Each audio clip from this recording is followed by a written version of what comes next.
All right, let's get into it. So, Kamala Harris did an interview with BBC talking about her book, talking about how she's not done, and implying or teasing out there, saying that she's not done and that essentially she's going to run for president of the United States in 2028. And I'll be honest with you, I'm not a fan of it.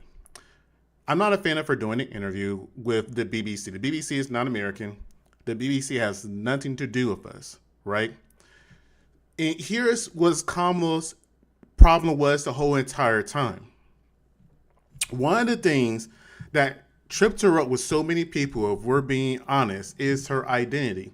Unfortunately, plays a very large part in politics. If it didn't, the majority of our presidents would have been white and Catholic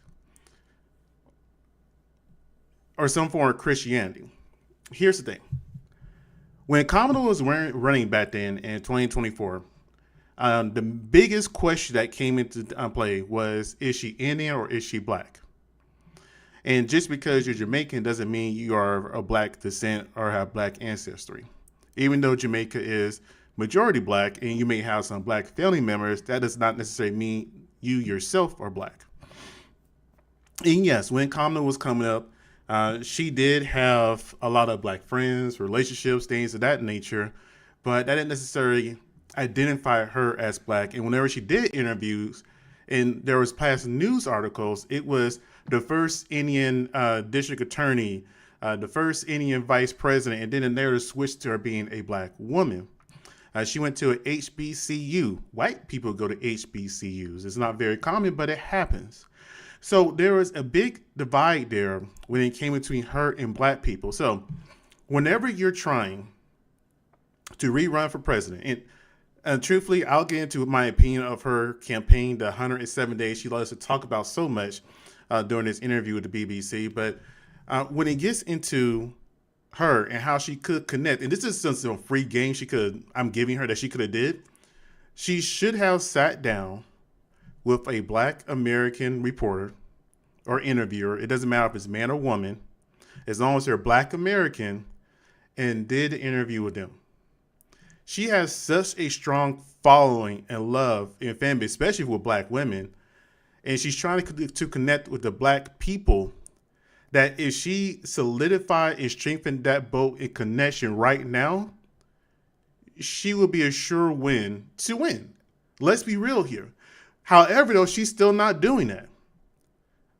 She didn't go to a black person and do this interview after she's been silent for I don't know how many months. And yes, she's not the president. But I've been saying ever since she lost, anybody who's strongly considering running for president of the United States needs to start now. Don't wait until the end of 2027 or the beginning of 2028 to try to run a campaign. It needs to be done now. You need to be making speeches, try to connect with people, do interviews, listening, all this other kind of stuff. Now, she says she's listening to the people, but clearly she is not. Whenever you listen to the interview with the BBC, and I'll play the clip I saw off TikTok, and I found the original video on YouTube, I believe, on their channel. That's about 20 minutes. I'm not going to play that 20-minute video. I'm just probably going to skip ahead to a few parts. But she's still failing. And here's the thing. She talks about a lot, her 107-day campaign. Okay. I had 107 days to run for president. It was a very short time. Here's the thing, though. She never earned that nomination. It was given to her. And she assumed she was going to give him the presidency. And the reason I say that is because out of that 107 days, 39 days, she did not sit down and interview or talk with anybody. And whenever she did finally talk to somebody, it was with Tim Walz. Speaking of Tim Walz, he's actually out there still doing speeches right now as we speak, even after the loss. I wouldn't be surprised if he's going to try to do a run himself the way he's been talking out there lately compared to Kamala. Your clout will not resonate to everybody because let's be real here. Besides for the small people that say, yeah, we told you so, we told you so. Everybody knew who Trump was. I made plenty of videos of who Trump was and who he is and what he said he was going to do. And every single thing I said in that video has came true because it came out his own mouth. I'm not surprised. I didn't vote for Trump. I didn't support Trump. But at the exact same time, he actually ran a campaign for, Ever since he lost, he did not shut up. He kept going and going and going. And then I remember even seeing when Biden was still trying to do the second rerun, and I would say, okay, Biden's going to lose just for the fact of the optics of that quote unquote ear thing that happened. I'll just call it that because it's YouTube. You know what I'm talking about when I say the ear thing. All right, so let's play this clip that I found from TikTok from the BBC, and we'll go from there. Let's see here. That is correct. I am not done. I have not decided yet what I will do in the future beyond what I am doing right now. In terms then of what is next for you, you write very powerfully about the differences that many women have made to your life, whether that was your meeting with Angela Merkel or the experience of growing up with your extraordinary mother or the stories of your baby nieces, Amara and Leela. When are they going to see a woman in charge in the White House? In their lifetime, for sure. Could it be you? Possibly. Have you made a decision yet? No, I have not. But you say... And you see, she's trying to feel the temperature. I feel like this is another temperature check. She's trying to see how people will feel if she does choose to run again. And I'll be real with you. I want somebody new. I want somebody completely different. I want somebody that has complete allegiances and loyalty to just America and its people as of right now. And I haven't seen that from any politician at all. And I always say, your loyalties are who you're married to. And look at her husband and who he is and look at his background. Yes, we will probably still be doing a lot of the same things overseas because of who her husband is, in my opinion. But let's go ahead and continue, though. In your book, I'm not done. That is correct. I am not done. I have lived my entire career a life of service, and it's in my bones. And there are many ways to serve. I have not decided yet what I will do in the future beyond what I am doing right now. Again, teasing, temperature check. She wants to see people saying, or be an outcry, yes, we want you to run. Yes, we want you to run. As of right now, people are so hurt and upset. It's not necessarily they want her to run. It's more like, damn, we should have chose you instead. We have a lot of people, the farmers, the people who are very supportive of one particular race. I'll say it that way. They're all switching. It's like, you know what? I thought I was choosing a businessman, but this businessman is hurting my business, and I'm about to be bankrupt and homeless. I should have chose the woman instead of that old man who probably has dementia at this point. Because let's be real here, Trump's health has been on a major decline. It is very visible everywhere. And I've always been the belief, hey, if you are above the age of retirement, you have no business running our country. It doesn't matter if you're black, white, man, woman. If you are above retirement age, get your butt out of our politics. It don't belong there. And I've been noticing Trump's fan base has been getting smaller and smaller. And let's not pretend that everything Kamala Harris was done was perfect. I will never forget how upset everybody was about the migrant crisis and how she full on supported it. She had an opportunity back then to mention how things could have been improved, what stuff she could have did differently, but she didn't want to step on the toes of Joe Biden. I mean, no, I do not want this woman to run. I'm not against a woman president. I am not. At one point in time, I wanted Elizabeth Warren to run. That was a long time ago, though. People are trying to throw Jasmine Crockett's name in there. I don't care. Go ahead. I just don't want her.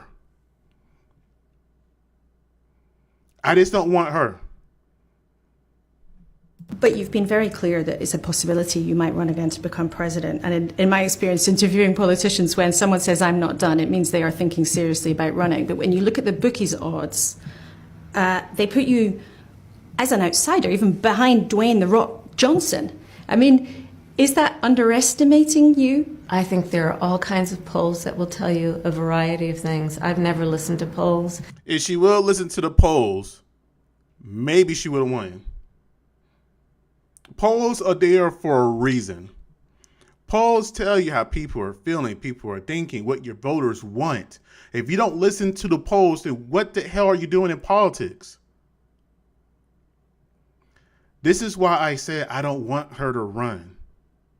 I want somebody that's going to, I don't want a Democrat to run. I don't want a Republican to run. I want somebody from a third party that built it up from by the American people for just Americans in our people to build us up and put us first for once. That's what I want. We won't get that with Trump. We haven't got that with Trump. And you sure as hell won't get that with Kamala Harris either. I'm sick of all these politicians.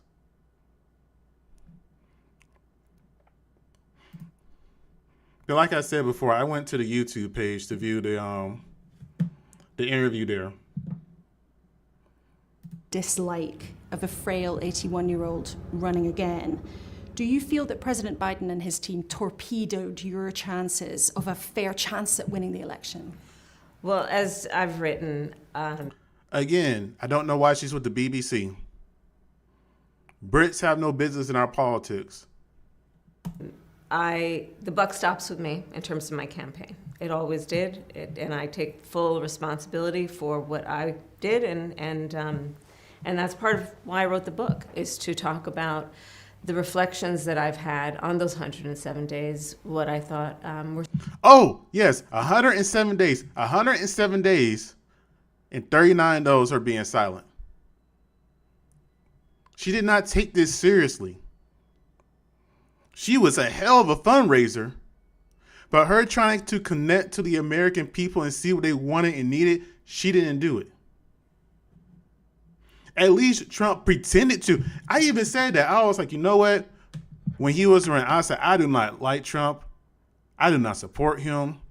He's telling people that he's not a Christian. He's telling people the election is rigged. Trump was telling everybody everything while he was running, but people just chose to ignore it. But the one thing I gave Trump credit for, he did not dodge an interview.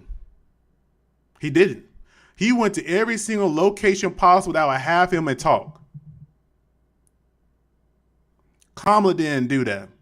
She wanted softball interviews, which showed her to be soft. Strengths, but what I also thought could have been better.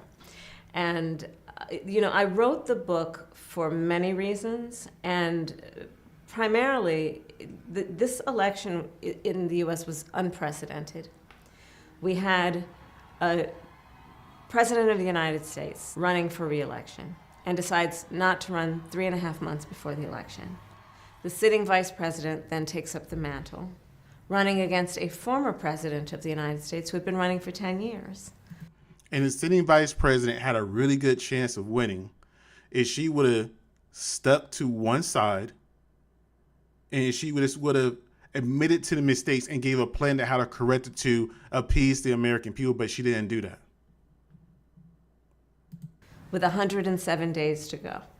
On behalf of everyone whose story could only be written in the greatest nation on earth, I accept your nomination to be President of the United States. She wasn't nominated.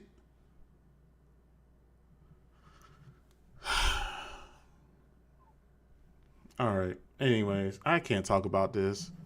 I get too passionate about politics, unfortunately. Let me fast forward through here. So there was something else in here I saw that I wanted to talk about. Give me a second. Fast forward a little bit. I feel I may have entirely misunderstood him.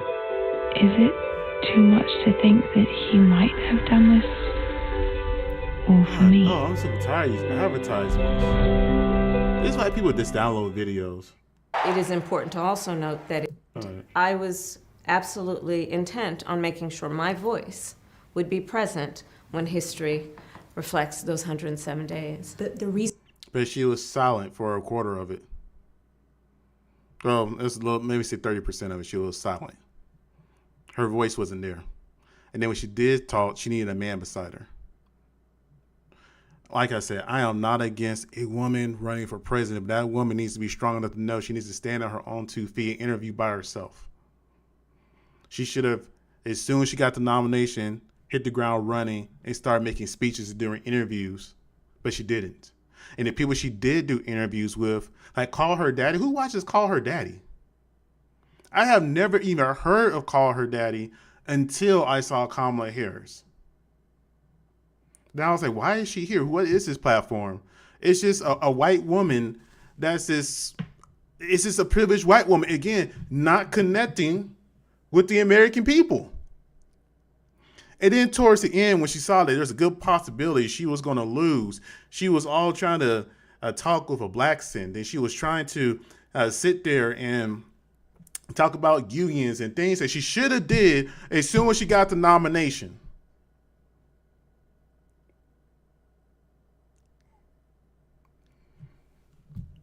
All right, anyways, I'm done. I got things to do. Like, comment, subscribe. Tell me what